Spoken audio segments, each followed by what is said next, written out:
Hi, Sandra Wilson here. I am a clinical hypnotherapist who works with misophonia and sound sensitivity. So today's question is, put simply, what actually causes misophonia?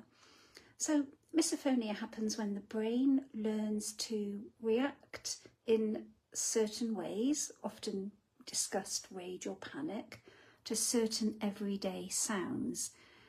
The brain treats the sounds as though they are a threat, even though they aren't dangerous. So here's that broken down in plain language. So what's actually going on in your brain? So when most people hear sounds like chewing, breathing, sniffing, tapping, their brain just shrugs and filters them out most of the time. But with misophonia, the brain does something a little bit different. So a sound gets flagged as important. So the brain's sound processing system, which is the auditory cortex, sends the sound to the emotional centres too quickly. And then what happens is the amygdala, which is like the brain's threat detector, will say, instead of, oh, that's annoying but a bit harmless, it's quite harmless, it will just decide this is wrong and I'm not safe. So the body then reacts before logic can step in. So your nervous system will trigger the fight or flight response. And of course, we are very familiar with misophonia with these fight or flight response emotions: anger, panic, disgust, or the urge to run away, escape, or lash out. So this is why often you will hear people with misophonia saying, I know it's irrational, but I just have no control over it and I can't stop it. And they're spot on. It's not a choice. So why does it happen to some people and not others? So misophonia usually develops because of a combination of factors rather than one single cause. So the first is a very sensitive nervous system. So many people with misophonia are emotionally perceptive, easily overstimulated and deeply attuned to their environment.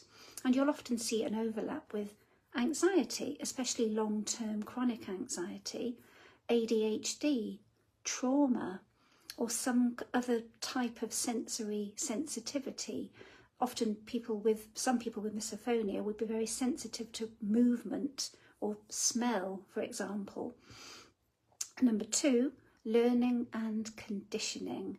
So at some point, often in childhood or adolescence, the brain pairs a sound with a strong emotion, like irritation, helplessness, anger, shame, or lack of control.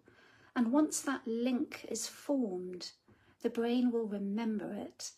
So the sound then becomes a shortcut to the emotional reaction. And number 3, a loss of control or a boundary violation. And I have seen this with my misophonia clients a lot. Many trigger sounds come from other people, often the people you are closest to. So the brain can often interpret that sound as intrusive, disrespectful, and unavoidable. And it's a sense of, I cannot escape this.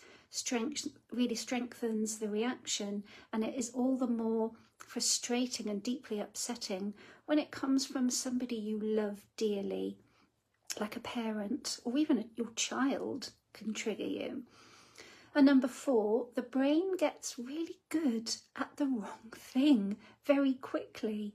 So your brain is brilliant at learning patterns, but they do not always suit you or serve you.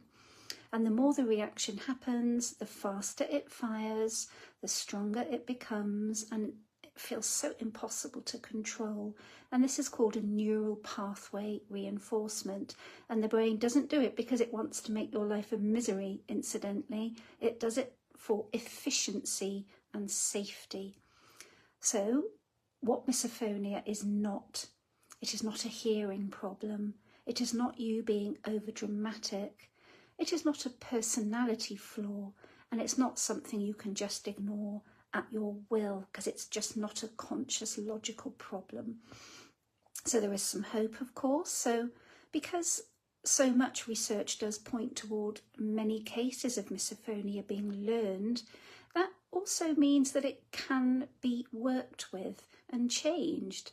So a lot of therapy, including my therapy, my hypnotherapy practice, this is why, we often aim to calm the nervous system, break the sound-emotion link in the mind, retrain your brain's response, and restore a sense of safety and control. And this is why often approaches like CBT, nervous system regulation and hypnotherapy can help some people. They work at the same level, or at the level where the problem actually lies. I would say hypnotherapy delves beneath the level of your subconscious awareness rather than conscious, everything that's just in your conscious mind. So in one sentence then, misophonia is the brain, your brain, mistakenly treating certain sounds as a threat and reacting automatically to protect you. And I hope that's been helpful. Bye for now.